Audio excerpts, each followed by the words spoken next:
Been lucky enough to be too scared to be an artist in my younger years, and I was fortunate to be able to build a business that pays me a wage and that allows me to create the way I want to create and not be really dictated and creating to put food on the table. My name's Daryl Perry. I'm a painter and a creative, I guess.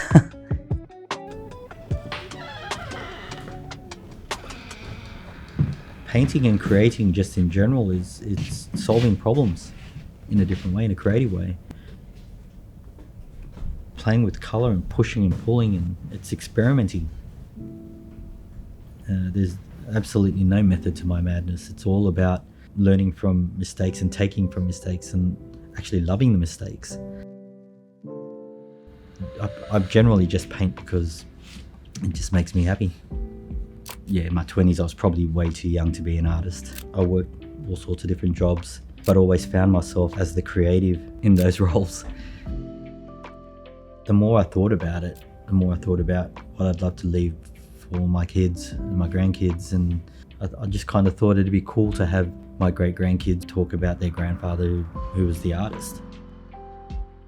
When I was studying fine arts the second time around, the teachers, the first things they tell you is, artists, only 10% of us make it. And so I was given an assignment to go off and study galleries and artist residencies. I started to think about maybe that this could be a way that I can be a full-time artist and not have to worry about selling my works to survive. And I just remember telling my teacher that, I'm going to do this, I'm going to set this up. And she sort of just went, oh yeah, no problem. It was like, everyone says this. Before I even finished the course, I had the lease to this place stitched up. And so 130 Art Studios was sort of born off the back of that. There kind of wasn't anything like this when I first studied in my 20s.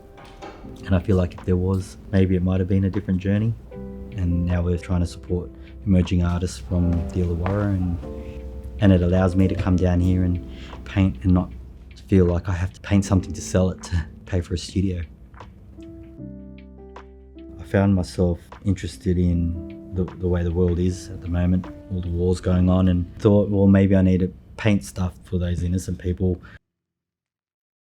But I also paint a lot of lighthearted stuff like streetscapes and people. I've been doing some stuff on my family back in Fiji and in Rotuma. My island's sort of sinking. A lot of the younger people in my village have migrated either to Australia or to New Zealand. So a lot of our culture's sort of dying off. So I thought I'd start painting some of that kind of stuff. Possession and belonging are definitely two key things that I see in a lot of my works.